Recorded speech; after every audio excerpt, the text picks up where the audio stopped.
Welcome on Mom and Dad Talks. We're missing Mom today. No, she's still living. She's just playing for memorial service today. I have my dad on today, who I love both of them dearly. But we have a very important subject today, talk about generational wealth and why it's important. So as we get ready to begin here, let's pull up generational wealth.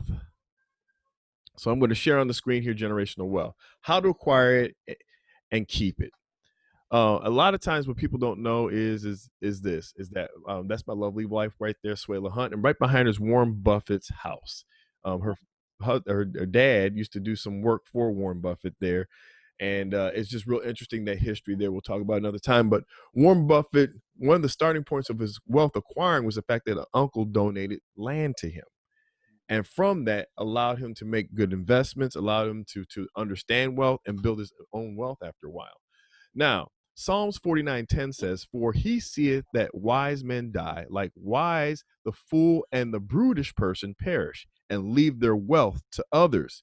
So people who say things like, I can't take it with me, I'm going to spend it all up, that's what God sees it as. Also, I like Proverbs 13:22. "A good man leaveth an inheritance to his children's children, and the wealth of the sinner is laid up for the just." So if you don't leave an inheritance for your children's children, that's the concept, you're not a good person. Interesting. So, generational wealth. 2 Kings 22:7 says this, "Howbeit," okay, everybody, "howbeit there was no reckoning made of them, of the money that was delivered into their hand, because they dealt faithfully." This is about King Josiah. Before he became rightful ruler, they handled the money correctly. And because they dealt faithfully with it, that's why there was no reckoning made with them. So a lot of times what ends up happening is that we just waste our finances. We spend it on ourselves. And my parents taught me to save money. It's more than just for me, it's for the next generation. And the problem is, if you always spend it up, you create a cycle of poverty, not only for your family, but your family's family and your family, because no one ever gets out of the cycle. So, Dad, I just want you to talk a little bit about this and give us some thoughts on generational wealth. Well, I feel this is the thing that keeps us as African Americans held back from generation to generation. Because, first of all, we didn't have a whole lot to begin with. Mm-hmm. And the little that we have, we don't leave it to our children. We leave it to others, if I can use that word, others. And because of that, each generation has to start from the very beginning all over again. And it's like running a race. Every time you run a race, if you're in the back of the pack, every single time you run the race, you have very little percentages of winning that race. Mm-hmm. So I feel that it's very important for us as senior citizens, as older parents, to leave an inheritance to our children. And I think with Ty, we plan on leaving everything we have to him. Now, nothing wrong with leaving some to the church and some to the church officers and so forth, but leave at least a little thing for the children. Just don't give it all away, and just don't use it all up and leave them absolutely nothing.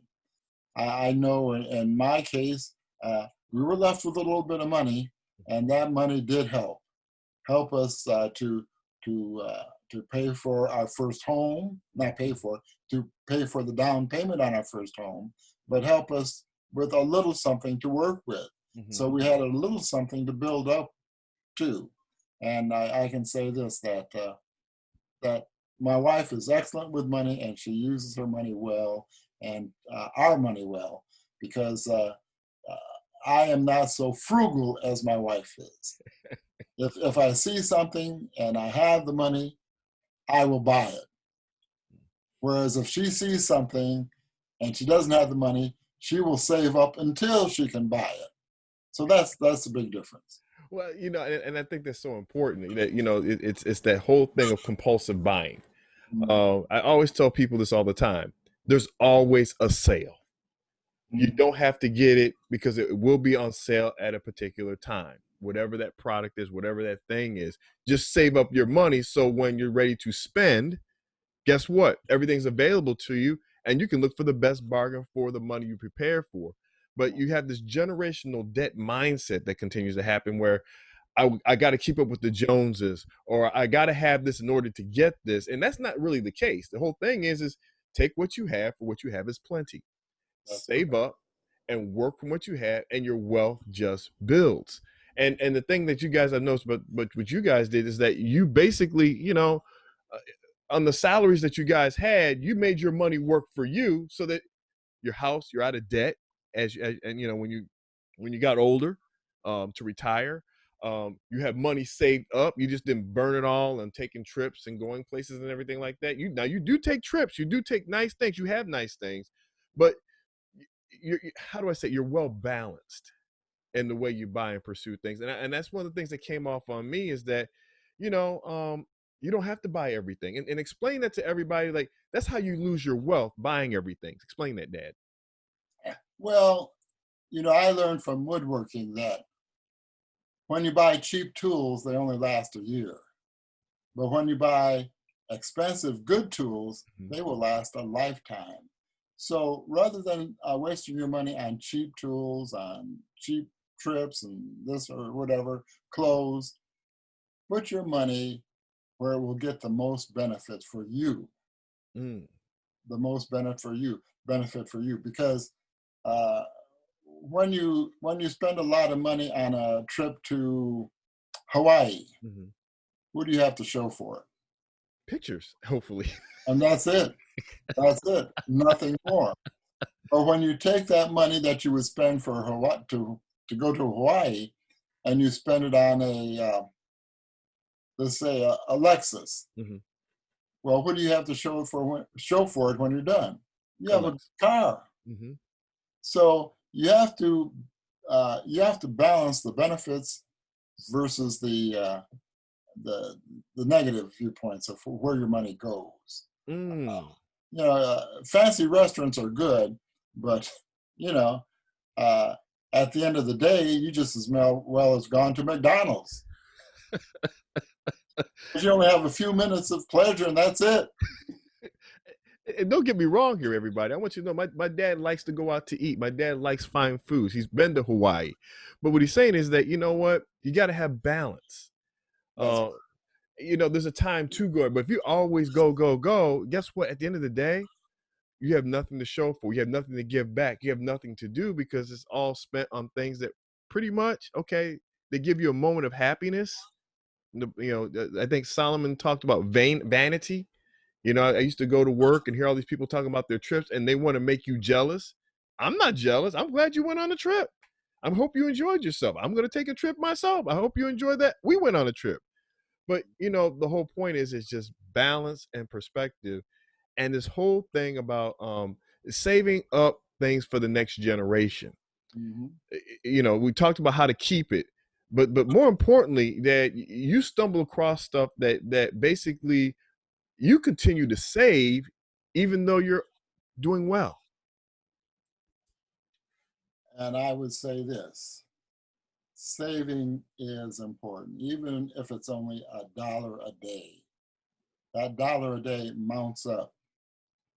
If you save $1 a day, that's $365 end of the year. Mm, And you have something to buy something with. hmm. At $1 a day, anybody can save $1 a day, but Right. save that dollar a day. And then at the end of the year, then you have to spend that money prudently. You Hmm. just can't spend it on a new pair of shoes or a dress or I don't even know the name of a good suit Hmm. anymore. You don't let's see. Tell me the name of a good brand of Oh suit. man, Dad. I mean, I have suits right now. Uh, I mean, I know we stopped at Dillard's. I know we stopped at Macy's and stuff to buy. If you're gonna buy a suit that's gonna last a lifetime. Don't buy a Right. cheap suit. Buy But one good suit in your wardrobe. yeah, One good suit. And don't how do you say it? don't buy a pink suit or a purple suit. Buy a good black or dark blue suit in your wardrobe because it will not go out of style. And what my dad is saying there is this: I learned something when I went to one of my first jobs, major jobs that was, and my CEO told me, Todd, don't ever buy a cheap suit. He said, we can smell it a mile away because that's who you are. That's what you represent. For an interview, you should have a nice, well, at the time, I guess it was like $500 to $600 suit for interviewing. Now you can wear that suit for multiple occasions, but especially for an interview. So if you buy a nice suit, it represents you well, and it shows that you care, and it shows that you can handle money. Now, some people can try to game the system by always buying clothes all the time, but at the end of the day, those clothes are going to go to Goodwill and nobody's going to see them worth that amount of money. However, those 1 or 2 or 3 good suits I do have, I can reuse, still use them, still interview, and they make money for me. And I think that that's the problem that people have, is that your money's got to make money for you, not just use it one time and, okay, did it bring you anything back? Well, I got some envy people. Some people said my car looks nice. Okay, but did that car move you any further on the totem pole at work? I have a friend who's a top-notch executive. He was driving a small little car, but it got him back and forth to work. So, I mean, what's the purpose of what you're trying to do? And is what you're trying to do actually gaining that for you? Or is it just for vanity? Mm-hmm. What are your thoughts, Dad? Well, we have some friends that are wealthy people. Mm-hmm. They're very wealthy. In fact, money is no object to them. But they have a home in Florida. Mm-hmm. And we enjoy going down there to visit them because they introduced us to resale shops. And we go into these resale shops and they have St. John's suits, and they have Florsheim shoes. They have very expensive shoes that you can buy for $5 and $10. They're brand new. And these are people that can afford to pay, $800 or $900 for a pair of shoes. But they spend their money wisely. Wisely. In fact, you can go down there and buy a really nice Porter cable table saw for $100. Wow. No problem. It's interesting you said that, Dad. When I work with Warren Buffett's friends, it's amazing that they didn't wear like real expensive suits, but they didn't wear cheap suits either. They wore suits to get the business done. And I was just like, these are millionaires and billionaires. I mean, okay. There's a difference in thought, how your money has to work for you versus you working for your money. And I think a lot of times people have that in reverse concept, saying that, well, because I'm making this money, I ought to look like I'm expensive. Where people who are making money and have big houses, you'll never know because they look what they call ordinary. They don't look poor, but they look ordinary. And I just always found that would be very interesting there. But, almost getting ready to wrap up here because I know you got to go to the memorial service, Dad. But, Dad, what are your lasting thoughts on this whole thing of giving back and making the next generation better? I just want to know your thoughts. The key to success in managing money is in the Bible, in Malachi. If you pay a faithful tithe and offering to the Lord, He will give you so many blessings that you will not have room enough to receive it. So pay a faithful tithe and an offering to the church, to the Lord, and He will bless you in so many ways that it will be miraculous. I know when we first started that, it kind of didn't make sense from an economic viewpoint of why should I give the Lord 10% of my income, my gross income, and why should I pay 5% of my gross income? I mean, I'm going to go hungry. That's a lunch. That's my lunch money. But I have never gone hungry, and I've been blessed time and time again. And to this day, read Malachi, and the key to wealth is in there as to how to handle your money. Well, Dad, thank you so much on Mom and Dad Talks today. Hope everyone, you got a blessing out of this, and keep on watching. We have some more interviews. And Dad, once again, thank you. Tell mom, give her loves and kisses for me, and we'll see you guys next week.